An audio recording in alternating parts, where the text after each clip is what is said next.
Krishna, Hare Krishna, Krishna Krishna, Hare Hare, Hare Rama, Hare Rama, Rama Rama, Hare Hare. To mention some of the essays that the Tapah Punja Prabhu wrote, The Stepping Stones to Real Cow Protection, Unraveling New Vrindavan's Plain Living, High Thinking Riddle, Cow Chauvinism, The Case for More Kale and Less Bull, Eggplant Dharma, How a Bunch of Kids Built a Palace of Gold, and Bad Karma is Not Sustainable. Farming as if your next life depends on it. In 1999, Tapah Punj founded the Small Farm Training Center, a nonprofit, publicly supported educational organization, the centerpiece of which was 2 agricultural growing sites, one in New Vrindavan, a half acre of what was called the Teaching Garden, and the 6.5 acres known as the Garden of Seven Gates. Both projects were lightning rods for youth recruitment and Indian congregational development. Tapah Punja's farming and gardening initiatives have drawn hundreds of student apprentices who learn to connect the dots between self-sufficiency and Krishna consciousness. He currently serves in the greater Wheeling, West Virginia area as a farmer trainer, mentoring AmeriCorps volunteers and administering 2 USDA grants on a 20-acre site called the Big Wheeling Agrarian Center. And in the chat box, I've provided Tapah Punja Prabhu's information on his small farm training center. That information, his phone numbers there, and Jivan Mukta Prabhu's information is also there. So Tapah Punja Prabhu, please share with us some of your realizations and what has come out of 30 years of being grounded and being dug into Krishna's soil. And where are we going from here? Where have you been? And where do you think we need to be going? Because I remember you were mentioning, because of the influence of the job, how it's going to impact on our ability to get food. Right. Thank you very much. And I'd like to offer my respects to all the assembled devotees who are taking part in this, whether you're directly speaking or just listening. Please accept my humble obeisances. All glories to Srila Prabhupada. So I guess I'd like to start out by explaining that the title of this particular podcast, Civil War, pretty charged series of words. And the second half of Srila Prabhupada's mission was the reason that we came up with that from a farmer's perspective. The reason we came up with that title was to highlight the fact that Prabhupada prophesied that eventually devotees should move towards rural areas and take up farming, take up a rural lifestyle, maybe not directly farming, but at least assembling together in a rural setting. So there's a certain kind of inevitability about all that. And while it's certainly meritorious to get involved with doing Harinam to save as many souls as we can, there's also a strong impetus to understand why Prabhupada wanted his disciples and grand disciples and followers in general to take up rural life. And recently, Govinda Dasi and Krishna Premi from Australia have been discussing this online. Very interesting discussion. One taking the side that no, we must prepare by moving in that direction towards the farms, and the other saying no, we must protest. And actually, in my discussions with senior Vaishnavas, both positions are tenable. In other words, it's glorious. My humble obeisances to the devotees who went to Ottawa in freezing cold weather in order to spread the holy name and to explain the connection, as Jivan Mukta just so expertly did, between freedom and Krishna consciousness. So what I would like to explore here is that when we say civil war, we're not talking about some kind of romanticized violent insurrection that the devotees are participating in, like some attack on the demons. We're not talking about that. That devotees may have to someday defend themselves with arms and with Kshatriya warrior spirit. That may come to pass. We'll see. But the civil war we're talking about is the basic dichotomy in the material world that sustainability itself is a misnomer. There is no such thing as sustainability in a temporary place. And even though this word within the Krishna consciousness Sangha is kind of misused a lot, as it is on the outside as well. The fact is, the material world is temporary. No matter what you do to try to make it sustainable, it's not, because it's a place meant for our rectification. It's a place meant for correcting our enjoying spirit, redirecting that enjoying spirit towards Krishna's pleasure. And even no matter what you do to try to make the earth whole or the oceans whole or correct what the damage that's been done, the fact is that as Kali Yuga progresses, it's going to get worse. So that kind of begs the question, well, why try? Why bother? Why even explore this topic? Just eat what's there, offer it to Krishna, and be happy. And that's not what Prabhupada wanted. In other words, you may be in a situation sometime where you have no choice. But what Srila Prabhupada wanted was the second half of his mission. And as one devotee being interviewed on Prabhupada Memories brought this up, it was Kaladri Prabhu, the former temple president, good friend of mine in New Vrindavan. Prabhupada told him directly, he said, the second half of my mission will not look anything like the first half. It will be completely different. So what does that mean? What is Prabhupada saying? And of course, we get some indication about what Prabhupada meant by that in his last days before he left us. And that is that he said, I have no lament. And then he corrected himself and he said, actually, I do have one lamentation. And that lamentation is that I have not established the second half of my mission, namely Daivi Varnashram. So I would like to go to Gita Nagari and I would like to sit down and I would like to show how to live on the land, how to live with the land. So my own adhikar, or my own set of activities for the last 30 years basically has been focused around how to create facility for that to happen. And the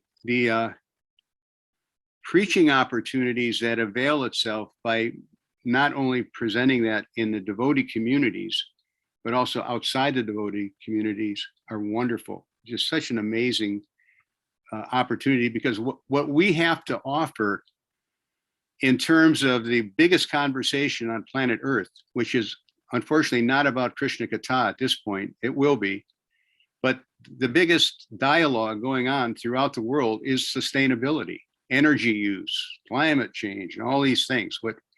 And what is our Krishna conscious understanding of all those issues?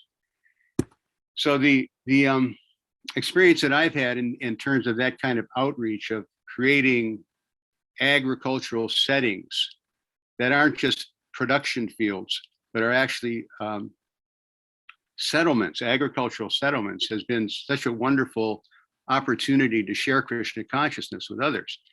And if I could tell one story, if it's okay, that kind of highlights that. Over the years, I've been attending sustainable agricultural conferences, mostly in the area of Pennsylvania. There's a very big one there called the Pennsylvania Association for Sustainable Ag. It draws 2,000 or 3,000 people every year. And because of my connections to West Virginia University in the Ag Science Department and the professors that I knew there, they would pay my way to go to that. They'd pay my conference fee to go to that conference. So for 6 or 7 years consecutively, I attended that conference. And what was disturbing to me as a devotee was that I started seeing that there was a a certain trend in the workshop presentations. Again, this is 2 days of solid workshops with keynote speakers and dinners and auctions. It's quite a gala event. And from 10:30 in the morning until 6 at night, there's consecutive workshops going on, some of them running concurrently, and they're pretty interesting. But what I noticed was that many of them, of the themes of those workshops, were leaning towards the organic slaughter industry, namely pasture-fed beef and free-range chickens, and the economic opportunities inherent with pork production done organically, and the market that's opening up in New York City for that, and all these kind of topics. And I went to one workshop entitled "How I Grow 80% of My Food on 5 acres of land." So I attended, and the reason he's able to do that particular farmer, is that, yes, he does have a garden. Yes, he does have some fruit trees, but most of what he does is slaughter geese and ducks and collect their eggs. And that's actually how he's able to do it on 5 acres of land. And at the end of his talk, he read a poem, which was kind of a poetic expression or rationalization why slaughter is okay. And at the end of his reading, everybody in the room stood up and gave him a standing ovation. They were all clapping their hands. And I sat there mortified. And I thought, where is Krishna consciousness here? Where's the other side of this picture? So I approached the steering committee of that conference. Some of them, over the years, I'd gotten to know some of them. And I said, there's a whole nother approach to agriculture that is based on a very different worldview, in which the animals themselves are considered to be co-authors in agriculture, and therefore they're protected. In fact, all life is to the best of our ability, protected. And you've got a conference here with 2,000 or 3,000 people, many of them students from Penn State University, entry level, just learning about these subject matters. And many of those are vegan or they're vegetarian. There's this whole growing demographic of young people interested in nonviolent ways to get food. And there's absolutely this huge conference. There's nothing for them. There's many displays and kiosks, little fat farmer guys passing out, beef jerky out in the open.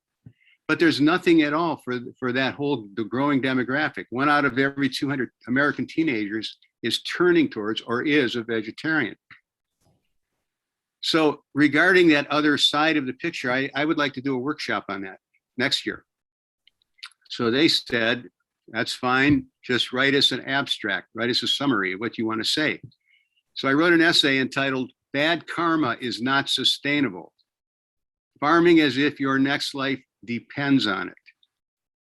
And I submitted that. And the theme of that essay was basically this, that if a farming system is sustainable, it obviously has to protect the land from degradation, chemicals and whatnot. It obviously has to protect the watershed from also being polluted. But if it's not protecting the farmer, he or she, how can that, from karmic vulnerability, how can it be sustainable? And of course, the people I was messaging with that were about my age. I'm 73 now. So, they kind of grew up in the hippie era, and they kind of know, karma. Oh yeah, karma. They have no idea what it is. They don't know how it works, the intricacies of it, and the responsibilities inherent with avoiding bad karma. So they were kind of open to the message, but I pointed out to them that even the patriarchs of your modern Western farming methods, Sir Albert Howard, Rudolf Steiner, the biodynamic people, what to speak of Emerson and Thoreau, all of these Western people drew inspiration from India and from the Vedic teachings.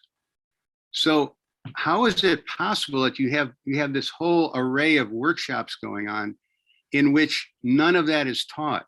There's no opportunity to even find out the other side of this picture of how do we supply food, how do we use the land nonviolently. And they got back to me on a phone call and they said, great idea. You can't do it though, it's too controversial. And that's when I really got mad. And I said to them, you're completely irresponsible. Are you telling me that these students can come and hear about slaughtering animals for profit and that there's no consequence to that if they have an alternative, especially?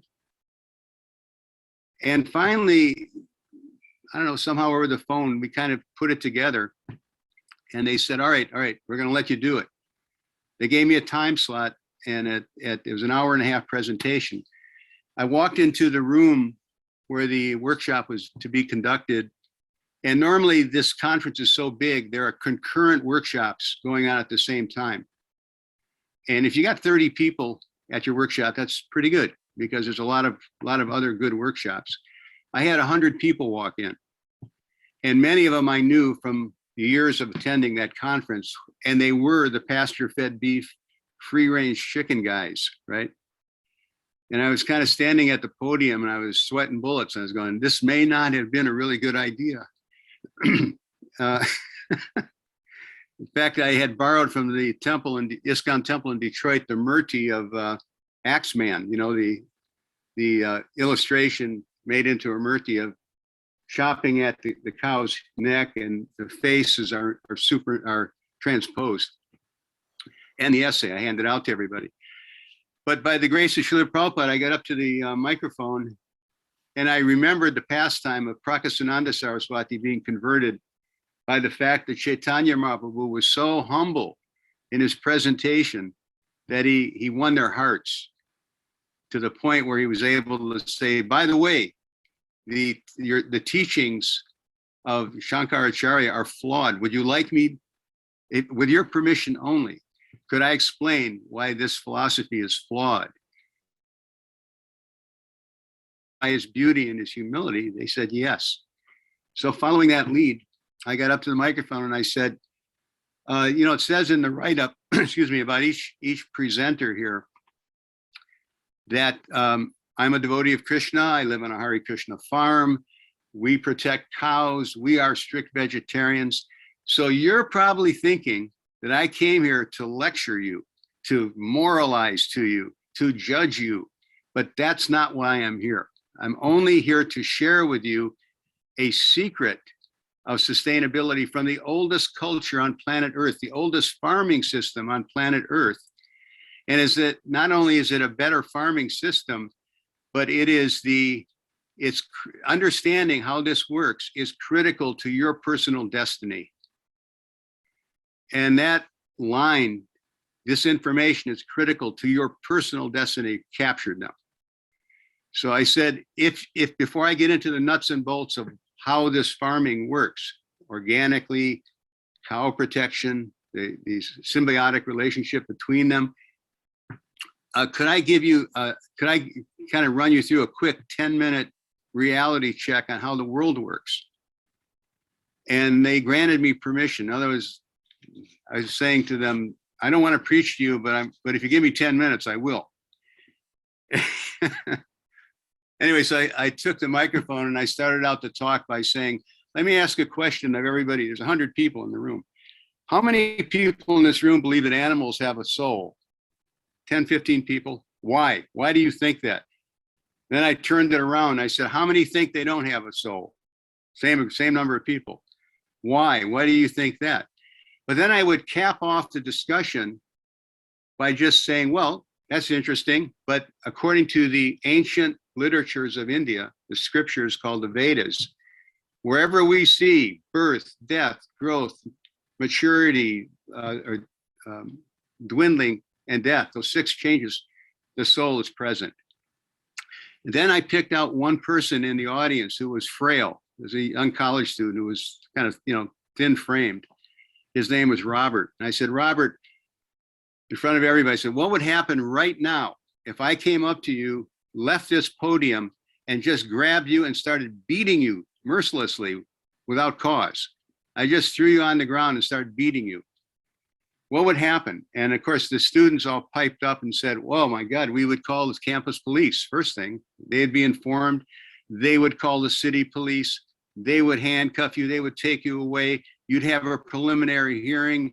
You would have to plead guilty or not guilty. And of course, if you plead not guilty with 100 people who saw you do this violence without reason, that would be a little silly. And I said, "Yeah, you're exactly right. That's exactly what would happen." And then beyond that, I'd have to live with the reputation that I'd committed assault and battery on an innocent person. So if we agree that that law is a good law, that it's a deterrent to unwanted, uncalled for violence of one entity to another, and this was the punchline. Who gave you the idea? Where did you get the idea that this universal law about violence is only operative in human to human relations? What if it's operative in human to animals, or human to plants, or human to the planet itself? Where did you get this idea that this is only a functional law that is applicable only in human to human relations? Who told you that? So it was like dead silent. Maybe somebody piped up, well, Jesus ate fish, or some ridiculous argument. So then I went into the Bhagavatam verse explaining that in the unnecessary killing of an animal, there are 6 co-conspirators, and I explained them, co-conspirator by co-conspirator. And these are the people in that room, except for the students probably. And at the end of that, somebody raised their hand and said, "Could you repeat that one more time?" They're furiously taking notes, Anyway, my point here is that I went from being completely fearful of what I was about to present to feeling totally empowered, as if Srila Prabhupada was speaking through me, because I was preaching truth to power. And it was such a liberating feeling. I felt like, yes, this is what it means that we are the Brahmins, that we are supposed to be leading human society. Or as one devotee once said, we should be the guardians of the mode of goodness. However, you can't be the guardians of the mode of goodness when commercial trucks are rolling into your temples, unloading poison boga grown in California under extremely violent conditions, the violence to the earth, violence to the people picking it and growing it, violence to the bugs that hit the windshield as it rolls across country. So how is it that this second half mission will free itself from those shackles? How is that going to happen? The fact is, our farms are not traditional farms. They're more like Hindu retreat centers with a cow zoo and a big parking lot and fields that are unused. That's what people see. And that's especially what people see when they are interested in sustainability, and they want to learn how to grow things, and they come to a Krishna conscious community and they go, wait a minute, very little of what we're eating here is grown by the hands of the devotees who live here. Why is that? They ask, these are smart people, and they ask that question. Whether it's New Vrindavan or Gita Nagari or this place or that place, they're not stupid. They see that happening. So what's our answer? How do we explain that? Well, we're more interested in raising awareness about karma and reincarnation. That's all good and that's all true. It's all noble that we're able to present those subjects in a convincing way. But the fact is, if you don't have a working model where you're living what you're preaching, then it's hypocritical. And that's what people pick up on. So the fact is, this material world is not sustainable, but the reason we want to even teach that is because it's Krishna's property. And we are, as Krishna's sons and daughters, we are duty bound to protect his creation to be used in his service. So our marching orders come from Upanishad. Our marching orders come from Bhagavad Gita, and certainly they come from Srila Prabhupada. He wanted the second half of his mission, and he said, it will not look anything like the first half. It'll be completely different. So if the devotees listening to this think that that things are just going to go on the way they are, and this COVID thing will kind of go away, and it might not happen like that.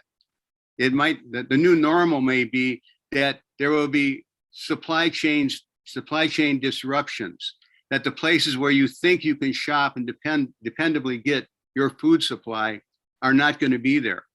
Then what? For example, the average calorie count that's considered to be healthy is 2,000 calories per day per person. And what I've seen, and this is my experience in various Krishna conscious rural communities, is that, yeah, there's a garden, and yeah, there's a little bit of milk production, but really it only amounts to maybe 10 or 15% of what devotees actually eat. Because what devotees actually eat is grains, starches, carbohydrates, and then everything else is kind of a side dish. So if our farming operations are not capable of producing those things because we think, oh, there are other priorities that make money, and of course we need money. Why do we need money? We need money because we have to buy our boga from the outside. This is a little bit silly. It's a little bit ridiculous. And therefore, I wrote this one article called Cow Chauvinism, the case for more kale and less bull, because what I saw over the years of farming was that the emphasis was all being put on sort of literally milking the sentiments of our wonderful Indian guests who come about giving donations for the cows. Yet, when they left the barn and went over to stand in line to get prasadam, everything that was being served to them is coming from California, Mexico, Colombia, some other place. So when you isolate food production from cow protection and you get into a crisis, now you're in trouble. And that's exactly what's happening. It's also reflected in the health of the devotees. Devotees are dying from the same diseases that the karmis are, especially cancer, heart disease, these things. One time I gave a talk on invitation at West Virginia University to the ag science students, the graduating class, about 25 people in an auditorium. So they brought me in as the organic guy, right? During that semester, they got to mix it up a little bit. So they brought in the organic guy. So I stood in front of these 25 people and I said, you've invited me to talk about organic farming. I'm not going to say anything about farming organically until you answer a question for me. How many in this room, please raise your hand, have one, if not two relatives who have died of cancer? And not surprisingly, everybody in the whole room raised their hand, myself included. Both my parents died of cancer. Now stand up and look around to see what we're looking at here. Okay, I got a second question for you. How many of the ladies in here, it's about half girls, how many of the ladies in here plan to have children someday? And everybody wanted to have a family. So I said, well, what happens in your body when you eat foods that are grown in soils that are saturated with chemical fertilizer, synthetic petroleum-based chemical fertilizer, pesticides, herbicides, fungicides, repeatedly, year after year after year in the same soil? That plant, that eggplant, cauliflower, lettuce, whatever it is, takes that up into its tissue. When you eat it, where does that go in your body? What does your body do to process that? And of course, nobody had an answer. So I said, well, technically your liver and your kidney are supposed to filter that out. But because most of us have compromised systems, our kidneys and livers don't work functionally very well. It's stored in your body. Where does it go in your body? Those chemicals. And of course, nobody knew that. So I said, well, by God's grace, it goes into the least metabolically active part of your body, the fat tissue. It's stored there. In fact, your body then builds cells around it to encapsulate those poisons, those chemical toxins, so they don't leach into your bloodstream. So they're like little time bombs in your body. Now, you said you want to have a child. How is that child eating when it's floating in the amniotic fluid in your womb?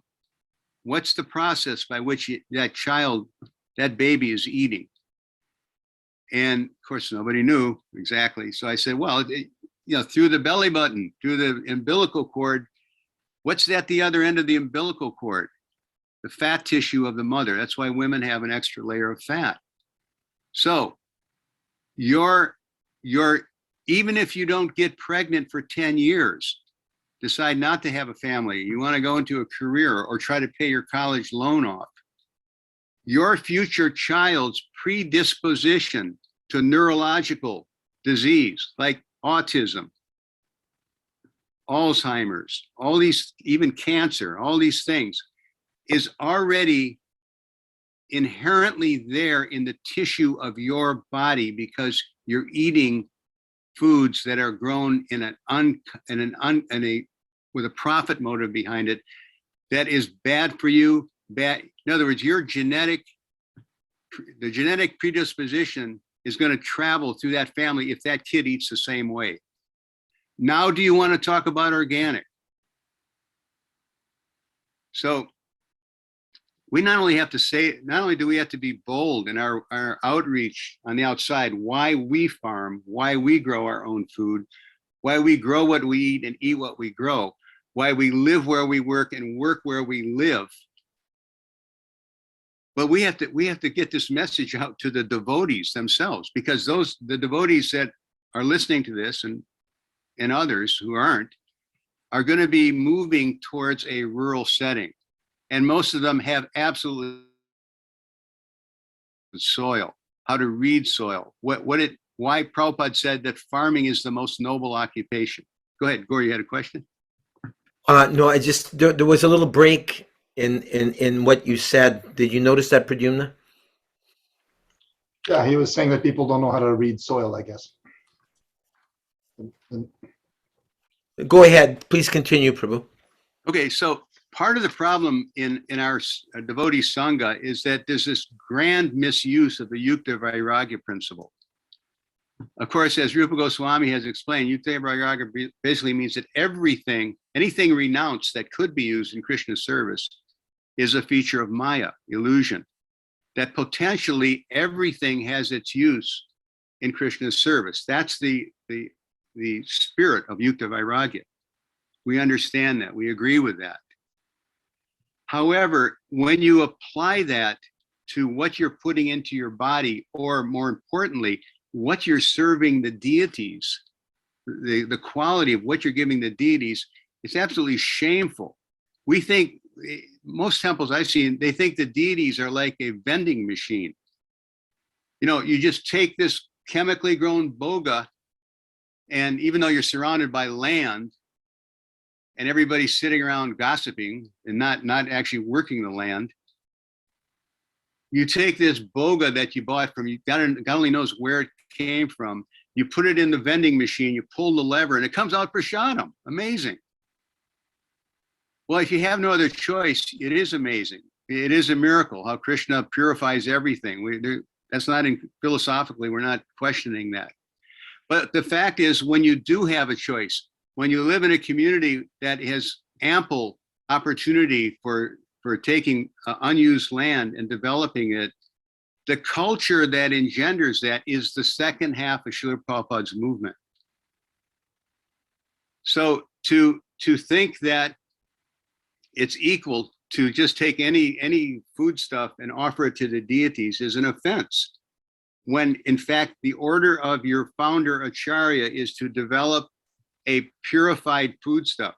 We think the offering means, bring it in, the cook grabs it out of a cardboard box, the pujari comes in and makes the plates, And the offering is when he's ringing the bell and making the actual offering. That's the offering. No. Yes, it is in one sense, but the real offering begins with you putting the seed in the soil, the consciousness that went into that, the care of that land.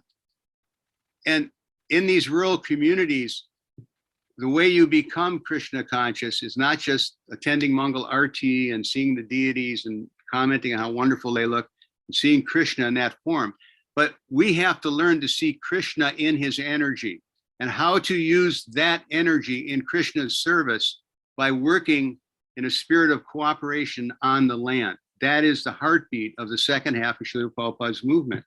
And as long as you're misusing that Yukta Vairagya principle, you'll never get there. As long as you're seeing the Indian congregation as a unlimited source of funds to go buy your boga, you'll never get there. Not going to happen. So the whole idea of varnashram development, Daivi varnashram, is based upon the petri dish for it is growing food. When Prabhupada was asked about farm community development, I don't know if you know this, but Hari Krishna Dasi and Sureshwara did a wonderful job putting out a book entitled Srila Prabhupada Speaks on Farm Community Development and Varnashram. I think there was only 1,000 copies printed. And in that book, there's a room conversation where Srila Prabhupada says, in establishing a Krishna conscious rural community, the first problem to solve is the food problem. On our Gita Nagari farm, this is the heydays of Gita Nagari in the early 80s, we have solved this problem. So it's the fact is that the effort to grow food organically, the integrity it takes to do that, the many hands making light work to make that happen, the culture that surrounds it, and the ancillary businesses that come from that, the ancillary services that are concomitant with growing food, that is the beginning of our Varnashram culture.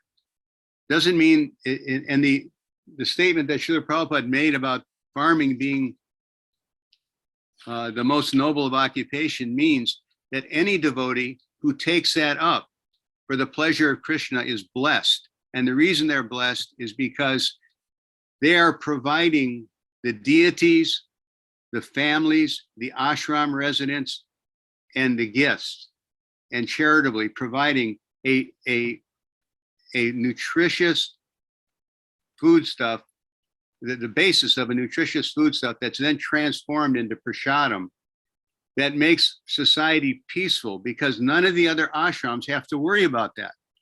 In other words, farming is the one thing that is able to service the most fundamental of human needs. That is eating every day, but from a purified source.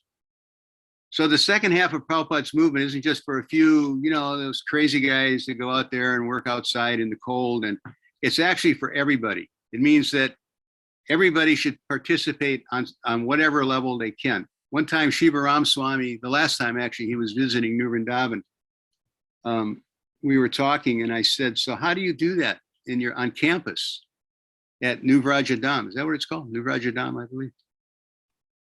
Yeah, in Hungary.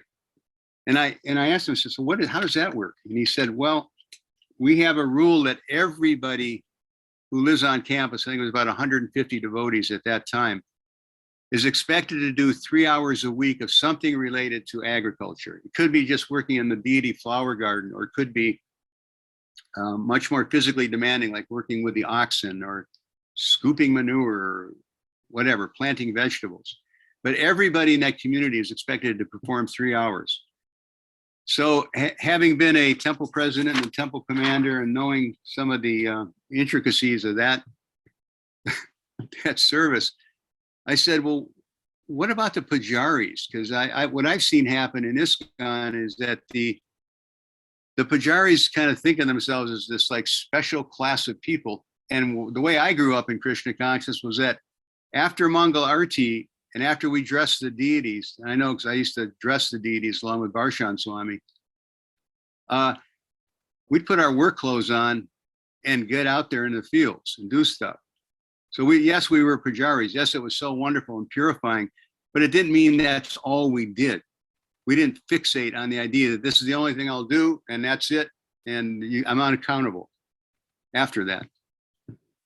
So that spirit of getting out into the, oh, I'm sorry. His answer was, when I said, what about the pujaris? He said, if they can show me that they don't eat, I don't expect them to go out and do any farming. But if they eat, they have to do something.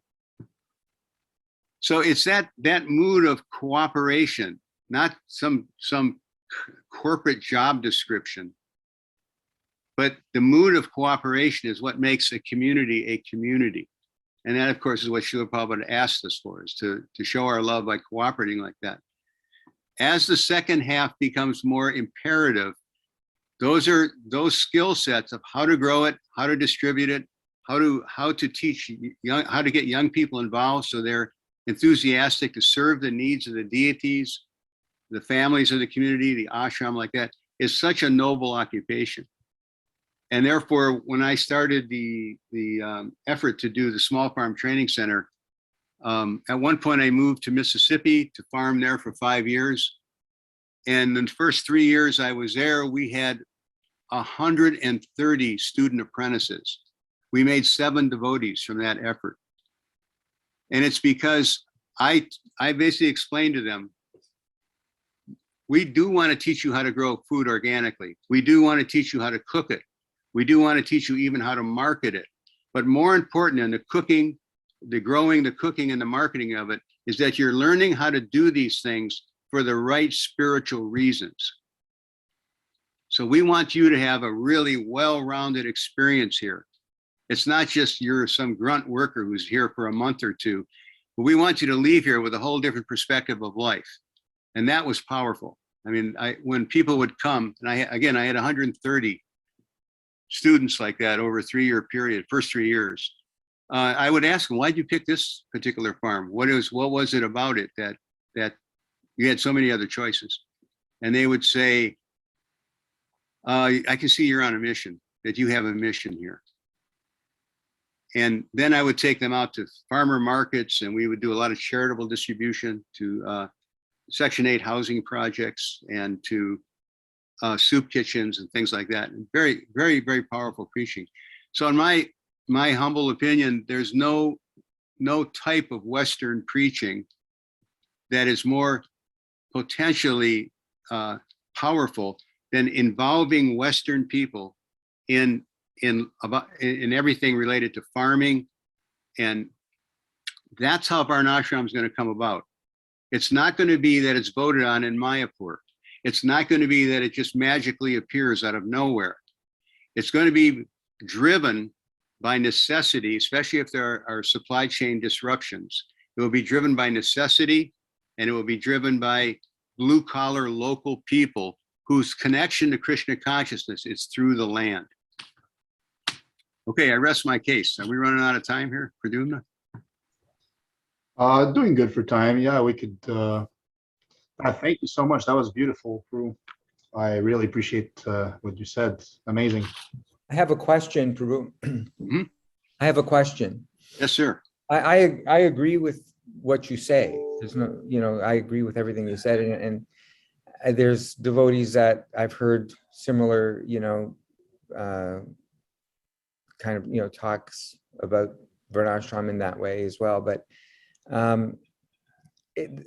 how do you inspire? Like, it's hard work, and I think unless you're born in a family, a farmer family, and you're kind of accustomed to farming, and it takes a special type of person to just say, you know what, this is what I'm going to do. I'm going to make this my career.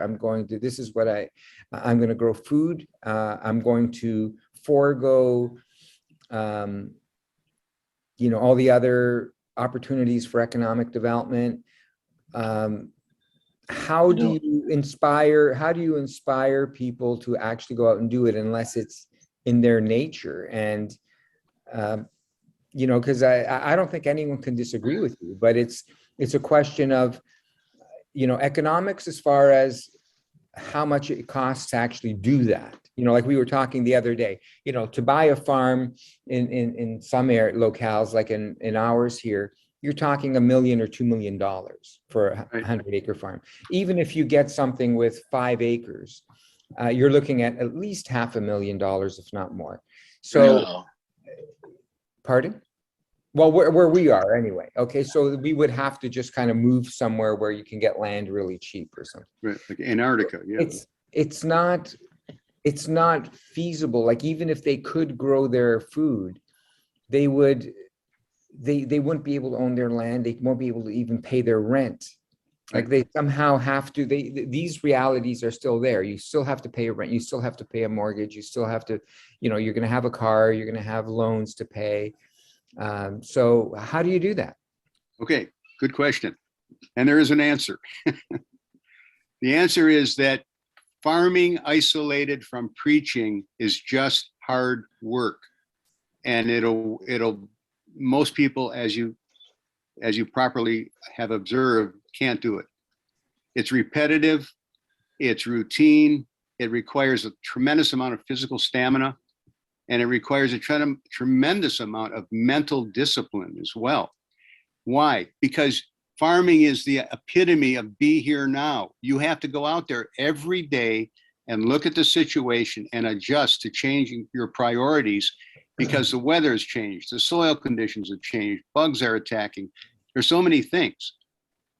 However, when you bring other people on board who are interested in that, I mean, quite honestly, in all the years that I've been training people to do backyard gardening and small scale organic gardening on 5 acres or less, I don't think there's 10 of them that I saw that actually have farming DNA. They really get it. They go out there. When they go out there, they can read the landscape. They can see exactly what's happening, adjust, and make it happen. However, most of the people can be engaged in other ways. And that's why farming is the economic engine to make the other features of a community happen. For shop distribution, catering, all that other stuff. So someone who's a good manager, a good farm manager, reads the psychological and the physiological capabilities of people and doesn't work them to death. My God. I mean, I used to make that point to the woofers who would come. Woofers means worldwide opportunities on organic farms. That was where I was drawing my labor pool from. When they would first come, I'd spend 2 days with them, just assuring them that they weren't there just to be grunt workers, that we wanted them to have a really well-rounded experience. And oh, by the way, every day at 7:30 in the temple, there's a wonderful class from the ancient Vedic scriptures. There's musical accompaniment, there's chanting of Krishna's names. That's how we made devotees, like that. So Here's an example. as far as the economics of it, yeah, you're right. It's a tragedy that what's happening on the ISKCON Incorporated side of things is a hijacking of the land. Basically, a new couple who have a romanticized idea about farming, who comes to New Vrindavan, has absolutely no chance of buying land, because for one, we already bought the land. Most of us in our youth, in our 20s and 30s, collected the money to buy that land. And now what's happening is it's like the temple has become a land speculation real estate company. They're reselling the land that we already paid for, that we gave our youth to purchasing, that we gave our youth to, we gave our reputations to, our families, everything, and they're reselling it to wealthy Indian families. So if you come there as a young Grihasta couple with this romanticized idea, oh, New Vrindavan, cows, land, and you find out that you're sweeping the floors in the restaurant for $11 an hour, good luck buying land, because they're charging $35,000, $35,000 for an acre of land. So that's criminal. That should not be happening. Tapah Punja Prabhu, we have questions from Dineshwar Prabhu and also Mahaburi Prabhu. So we can come back to Jivan Mukta later if he's not satisfied fully. So I don't know who had their hand up first, Dineshwar or Mahabodhi Prabhu. I don't know either. Let Mahaprabhu go. Go ahead, Prabhu. Mahabodhi Prabhu. Hariba, I'd like to just address, offer my respectful obeisances and thank both speakers for very nice presentations. I wanted to step in on some of the stuff Tapah Punja said and ask her the question what Jiva Mukta said. I have no farming DNA in my background or in my nature. I'm Chakri have been managing for upward 50 years already, 60 years. But I made the decision to sell my house in Florida and reconstruct back here in the hills of West Virginia, close to New Vrindavan.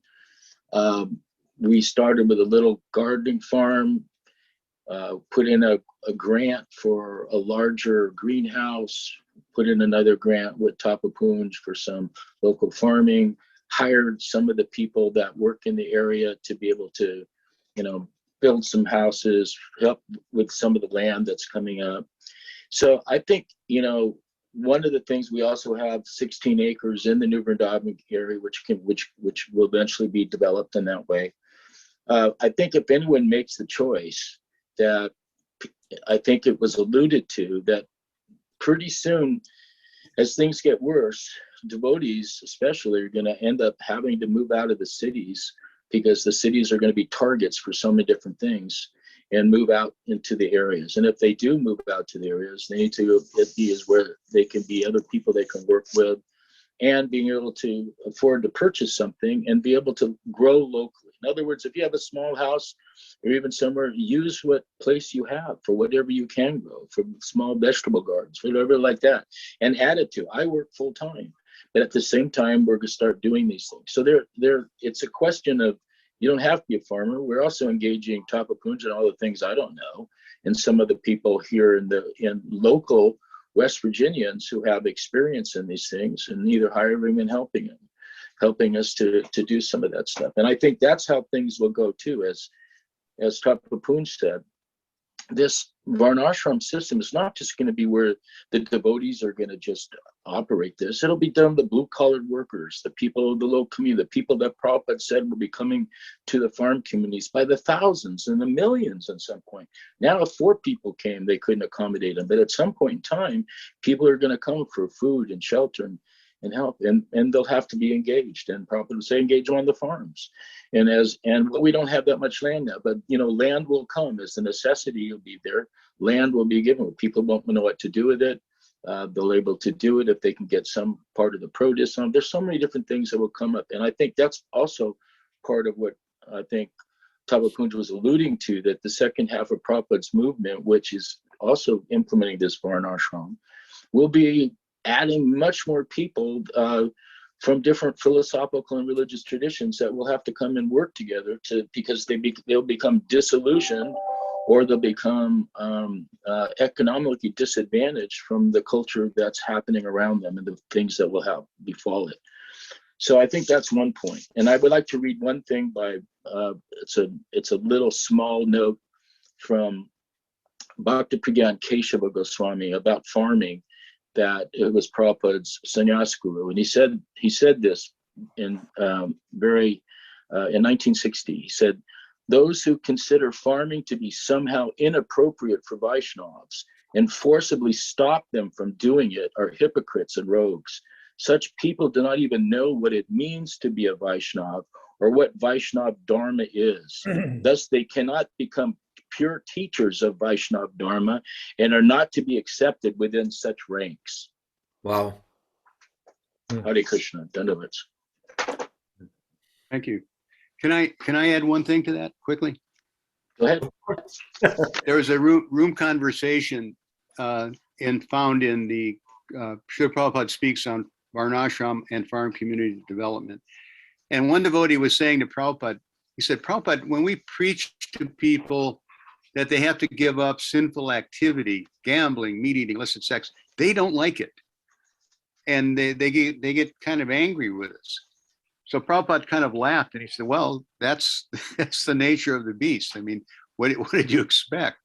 However, you need to engage them, and you need to, he said, he used the term 2 times. He said, practically attract, practically attract. In other words, you have to look at in what way can I engage this person in helping in the farming or in the mechanical work or any of the varnas that make things work. So that's how varnashram is going to grow. The idea that everybody's going to go to the ashram, shave up, come out a Brahmin, or it's not going to work like that. Does not happen. Nope. Nope. Are you ready to make your point, Dineshwar Prabhu? Yes, yes. First of all, Tapah Punja Prabhu, thank you very, very much. Such an inspiring presentation you made. I really, really appreciate it. I wish every devotee would be required to hear this, but at least I'll share it with as many as I can, and hopefully they will. There is several points that I want to make.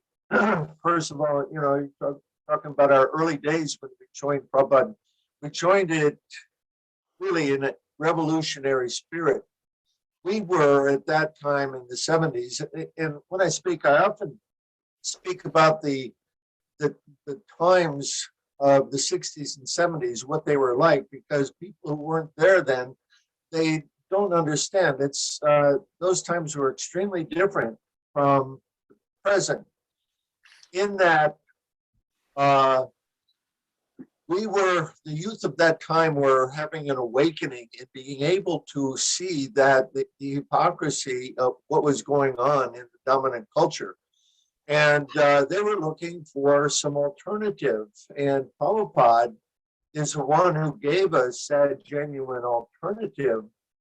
And we joined him as revolutionaries, expecting that not only were we going to make the world Christian conscious, but we were going to give the world an entirely spiritual way to live. And that was, at least for myself, I'll say that I was convinced that we were going to be successful in that. I still believe we will, although we're a little bit separated by time at this point still. You mentioned other as well about I'm sorry.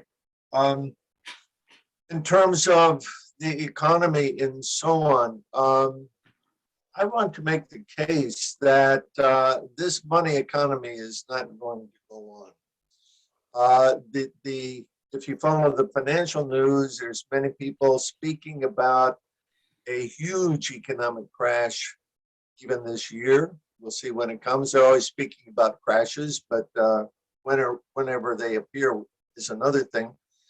But the demons, again, they got their great reset. They want to change the way the world works, and they use this problem reaction solution. So they're going to create a problem, and they'll come up with their solution of a cryptocurrency that's controlled by central banks, and they'll be able to control everything that everybody buys and sells. So the question is, how is the world going to work at that time? We don't know at this point, because they plan on changing rules about everything. But what we do know is that Krishna's got a plan.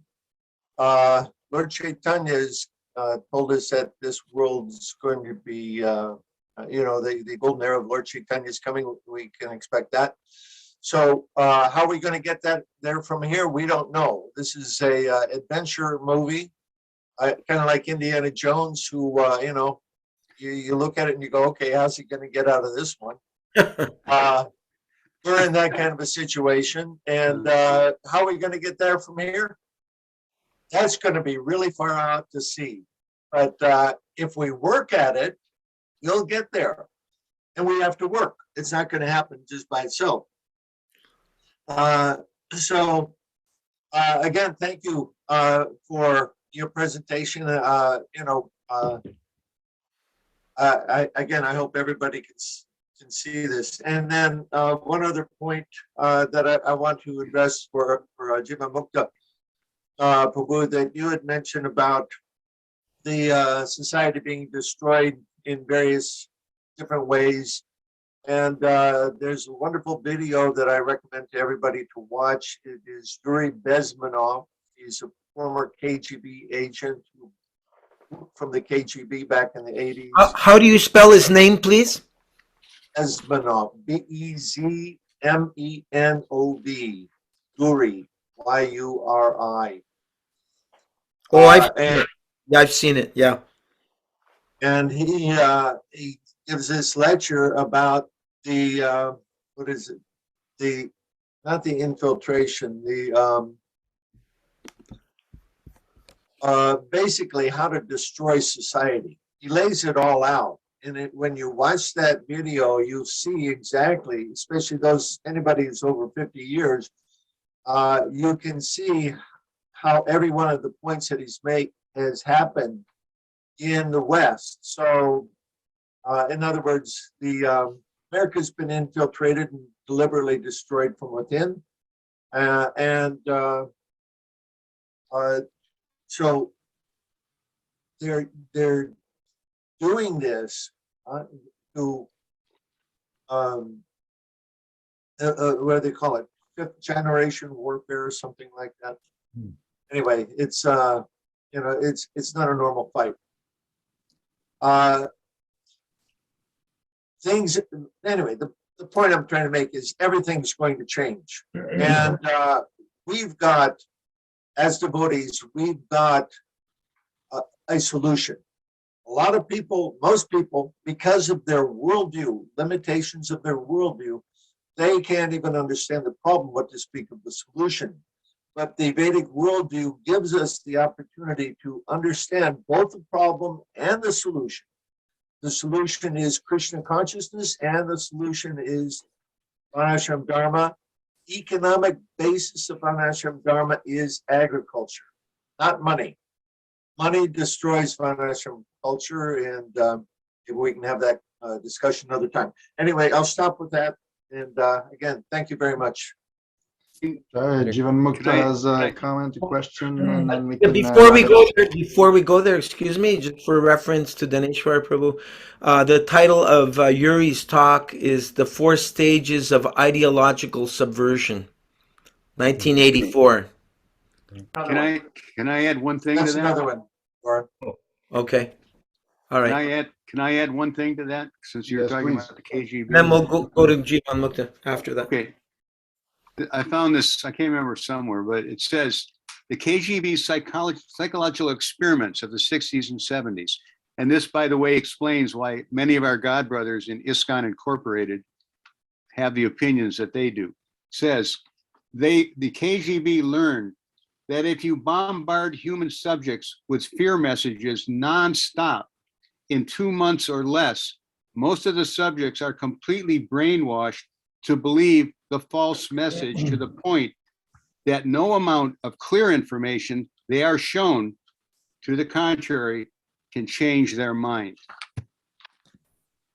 And this is where the the schools as slaughterhouses come in, because the schools are indoctrination centers. That's all they are.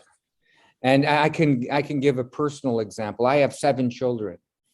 And the first half got a really good dose of homeschooling, like almost exclusively homeschooled. The younger ones, once we moved into Toronto and they decided, they wanted to go to public school and, high school and, university, and it's like black and white as far as how they perceive even currently what's going on in society. Literally split black and white. And, we could say that it's just anecdotal that homeschooling or the educational system had the influence, but I'm convinced by, whenever I talk to them, that they've just been completely, molded by their professors and by their teachers, and they've learned to accept a certain worldview that the ones that were homeschooled don't have, because the ones that were homeschooled associated with us all the time. And there was Bhagavatam, and there was, videos of Lord Ram and the Ramayana and Mahabharata, and it was different. And it's amazing how their perspective of the current crisis in the world is literally, split right down the middle, right, according to where they got educated. And I also want to mention one other thing regarding Tapah Punja Prabhu's wonderful talk. I think one way also that this could work is it's important for us, first of all, to talk about it, because first we have to discuss, and then it can somehow manifest. It may manifest in ways that we don't even know. One of the ways is through cooperation. It's going to have to be through cooperation. It's going to have to be through cooperation between those devotees who are able to somehow access assets like land and say, you know what? Because Tapah Punja Prabhu, essentially, this is what you're saying, that the devotees collectively assembled land in New Vrindavan, which was supposed to go towards this type of project. Since then, the allurement of cash has taken over. The commitment towards this has totally disappeared, it seems. But if we can have land available, then it makes it all that more possible, to develop something like this, because many of the devotees that would be prepared, because I know, I had a farm close by here and I had some young people come. They were so anxious to come and help out, but we weren't making even that much money for me to be able to pay them. So I had to pay them based on other businesses that I had. It was a net loss. They were very, very anxious to stay there, but there's just only so long you can go to, paying someone when there's no production, when there's nothing in, nothing there in return.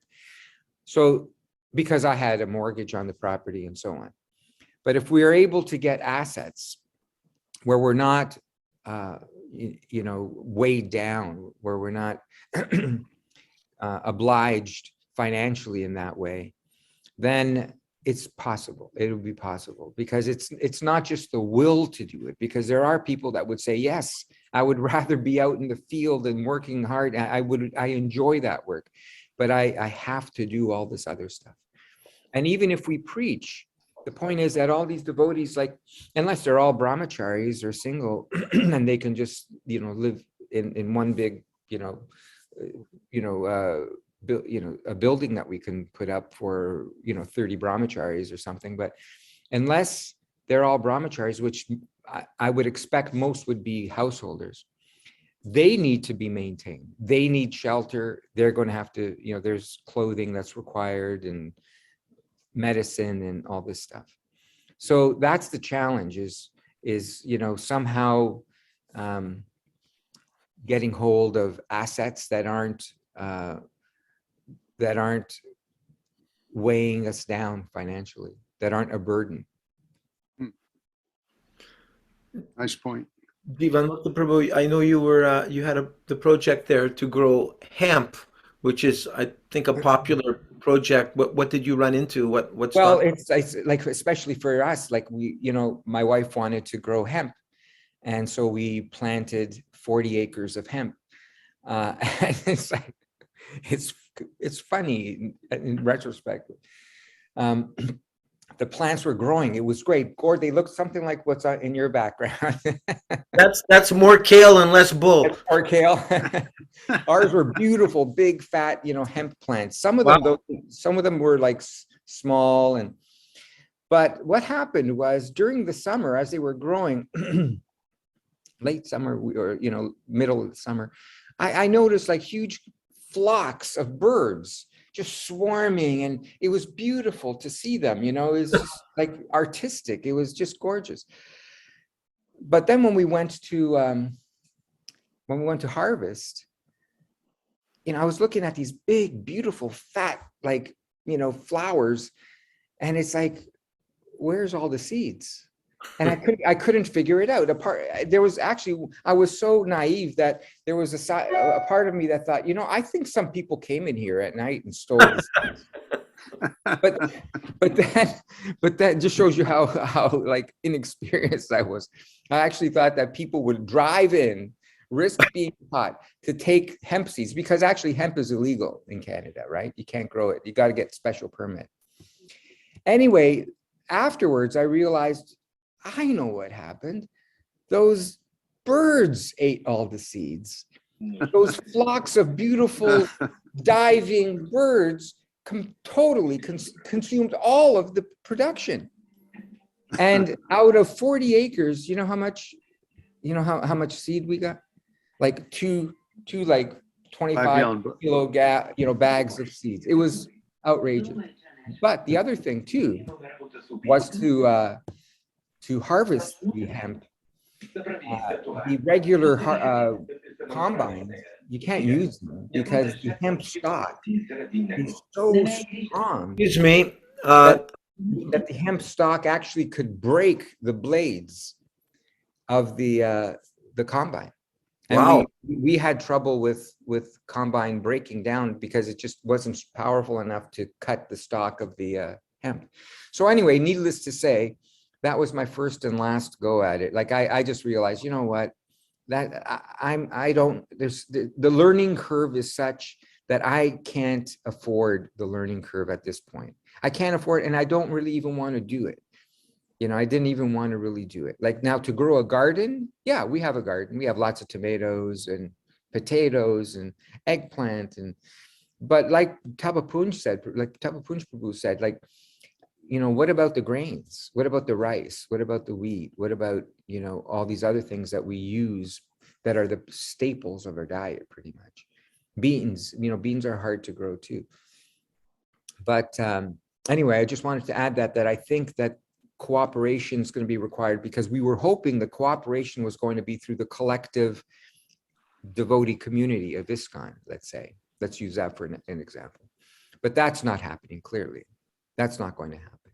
So now we basically have to see if we can kind of create another collective, because doing it on your own is possible. No question, it's possible. But collectively is going to be something that which I feel is going to be the more realistic way to go. Otherwise, we'll all be like, gardeners will have our, like we do now, we have our garden in the backyard, but it's certainly not going to make us self-sufficient. Thank you, Jiva Mukta. I have a question for Tapah Punja Prabhu. In that kind of circumstance, what would have Jivan Mukta needed to do to protect all those seeds? Have a big net over all that land? How do you prevent the birds from taking their share? I mean, You have these cannons, these exploding, noisy cannons Yeah, that are on a timer. Okay. That helps. Yeah, But all it- day long. But ultimately, they're going to get a bunch of it. Yeah. And the other thing about hemp is that unless you have a market where that hemp is going to be processed, in other words, don't grow it if you don't have a market open to sell it. Oh, we had the market. See, I was great. I was really good and efficient in establishing, the market, those who were going to process it. I had it all set up, and they were just like waiting for my hemp seed. But and so were the birds. Yeah. Okay. Daneshwar Prabhu. Jivan Mukta Prabhu, there's a devotee in Ireland who grows hemp, but besides making, what do they call it, not PCD oil, something like. He also makes hempcrete, and the fibers of the hemp plants are extremely valuable. Also, every part of that plant is valuable. So even if the birds take the seeds, there's a lot still there. Absolutely. In Canada at the time, though, you had to verify that you burned the rest of the plant. Like it was illegal for you to store, like even the roots, the stalk, everything except the seed was allowed. You had to destroy the rest of the plant. By the way, I also want to say that, that was kind of a faulty model as well. That's not, I don't see that as being Tapah Punja Maharaj's model, because hemp isn't going to feed us. You know, you could live on the seed for a while, but I mean, 40 acres of hemp it's a cash crop, let's face it. Right. And that's not really the model that Tapah Punja Prabhu was presenting. Is that, am I correct, Prabhu? Yeah, I mean, it could be there, but it's not. The first thing is get your food supply together, Right. and be able to share that in an equitable way that helps people become Krishna conscious. Then if you have ancillary businesses that are offshoots from that, more power to you. Go for it. Mhm. I mean, I was very keen on teaching apprentices that you have to learn to read when you go back to Minnesota or wherever they were from, you have to learn to read the mosaic of your neighborhood as far as their food needs are, and address that and become relevant to your neighborhood as Mhm. far as food supply goes. Right. That's the real local food movement. Isn't And- that what and- what do they call that group? You know, they ride, Soul food? no, they ride their buggies and the horses, and Yeah, Mennonite. the Amish. the Mennonites and the Amish. Isn't that what they do? Yeah, they also do a lot of outside marketing after they've satisfied the needs Right. internally of their community. The problem in the Krishna consciousness movement, though, is that devotees have this wrong idea that, well, we're just the vegetarian offshoot of the Amish. We're a vegetarian version of the Amish.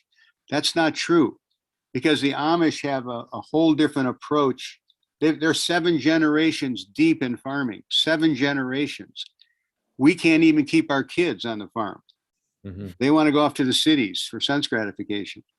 So sustainability is kind of a moot point until you can do it in such a way with such festivity, joyful congregational development and festivity that your kids want to stay there. They want to learn to farm because it's such a wonderful, rich experience for them. If we don't have that, then you don't have sustainability. I mean, the fact is, look at most Krishna conscious rural communities. You basically got big ISKCON. You've got a bunch of householders who are struggling economically and having to work on the outside and getting old quick.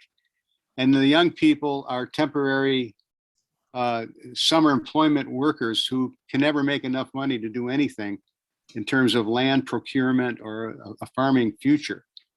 That's a really tragedy, is that this is all going on because of this centralized approach that the GBC and the ISKCON took up, of instead of each community being a federation of independent temples, city and country, it's all centralized. And that centralization is completely alien to what Srila Prabhupada warned against. He said, do not centralize, it will spoil everything, as did Srila Bhaktisiddhanta Saraswati Maharaj. So the communities have become basically, you're either a customer or you're an employee of ISKCON. And the connection to the land is, that's up to you. But there's no culture there where that's taught. It's really unfortunate. That's what I was doing. And they didn't like it because I was successful. But the fact that there's no culture, you can't really blame the devotees, because we were all raised in the city, right? No, but what I'm saying is that the amount of revenue coming into a place like New Vrindavan should create the framework for that culture to prosper. Yes. Yeah. And that's not what's happening. People are not investing in land and in infrastructure for farming, and let's teach this culture to others. They're buying nice cars and bigger houses. And that's my point, is that if we're going to do it New Vrindavan is not going to accommodate you, clearly. No. So we need something in place where New Vrindavan and ISKCON and these type of institutions that were supposed to provide that support, that we need something to kind of replace that. Right, exactly. Right? We need someone or something or a group to replace that and say, you know what? And it's possible, because there's a lot of devotees out there that have done well economically, And it's just a question of saying, okay, here's some land. Let's put our heads together and let's do it. Right, exactly. A And good that's- example, I'm sorry, a good example of that is Govinda Dasi. I don't know if she's listening or not. I invited you. She has 160 acres of property on the edge of eastern Texas and Louisiana. And it's nice property. It's an ideal climate. She needs devotees. She needs help. Yeah.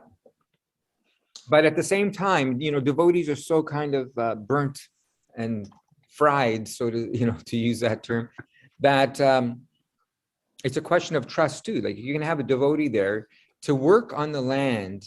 You're sacrificing other opportunities. Let's face it.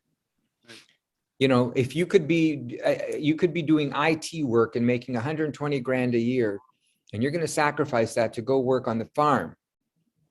Now, if you do that, at the very least, you want some stake, some interest in it. Something. You want some, or at the very least, some assurance that all your labor and all the effort that you're putting into developing this person's land isn't going to go to waste. Is all for naught down the road when let's say they were to pass away, or they give the land to someone else, or it's sold, and now a developer comes in and wants it, and everyone's out.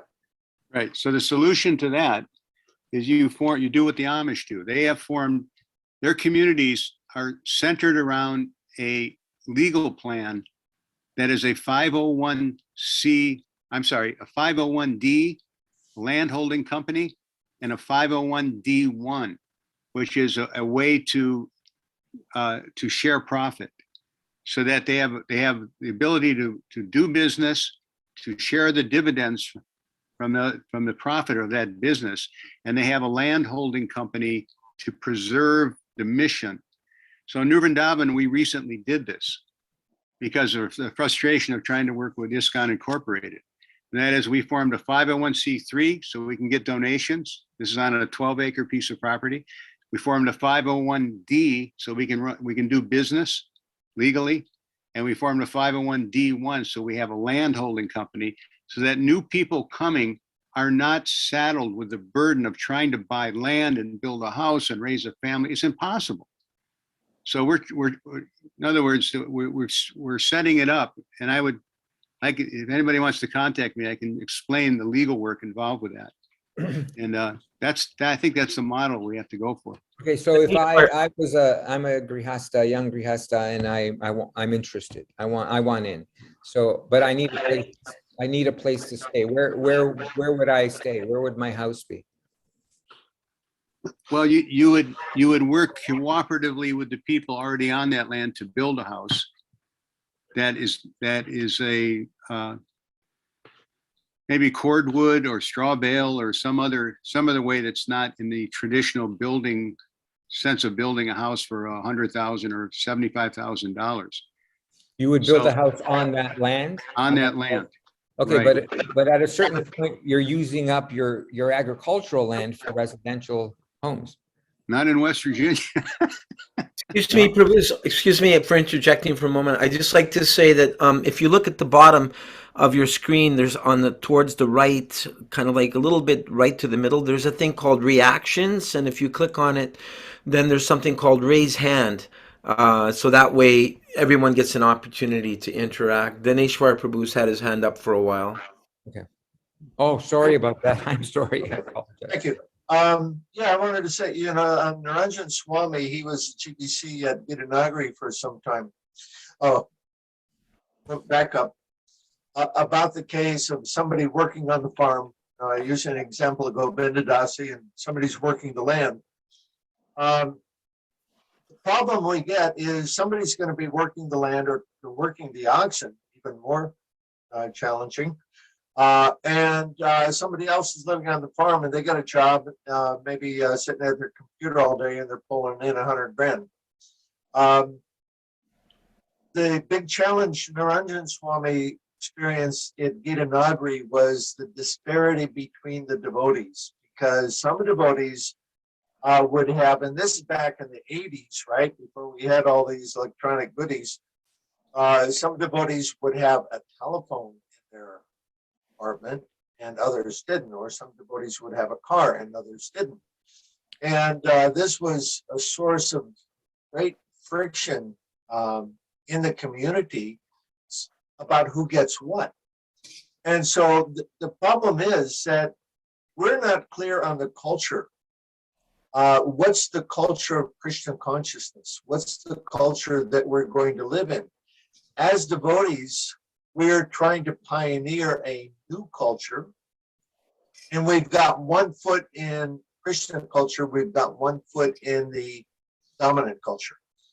And so we're kind of like spiritual schizophrenics. You know, we go this way and that way, depending on what suits us. And consequently, we're hamstrung. We can't really move forward with simple living as long as we don't have a clear ideology that we're all aligned with of introducing an alternative culture. And of course, this is challenged by the fact of what we call Rajagun. Rajagun is it's very attractive.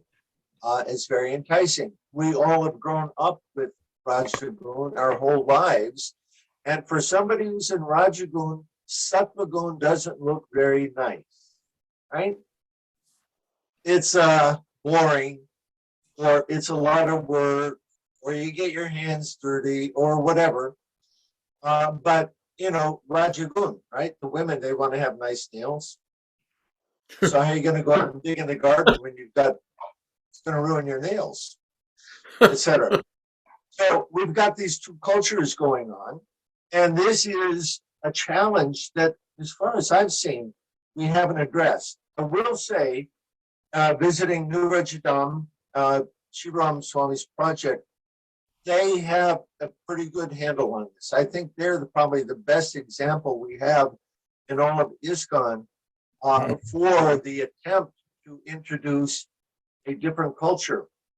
But they're blessed with the fact that the Hungarian government, years ago, I don't know if it's still true, the policy of the Hungarian government was that everybody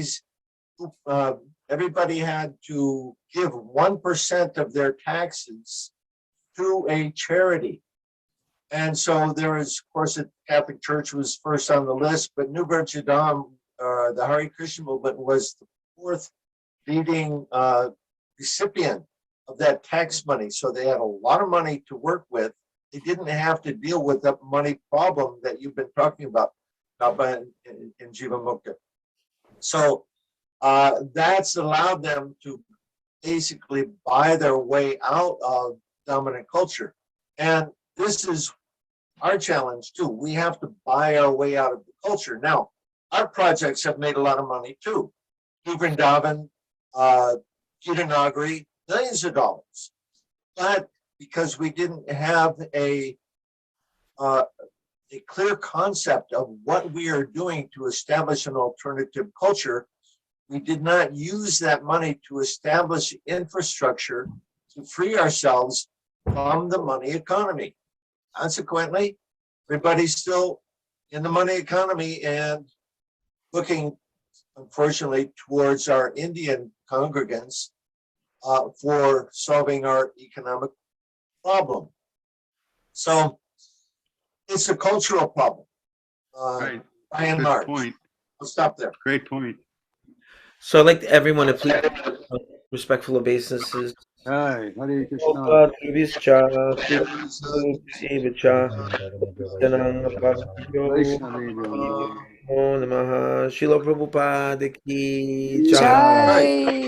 Krishna, Hare Krishna, Krishna Krishna, Hare Hare, Hare Rama, Rama Rama.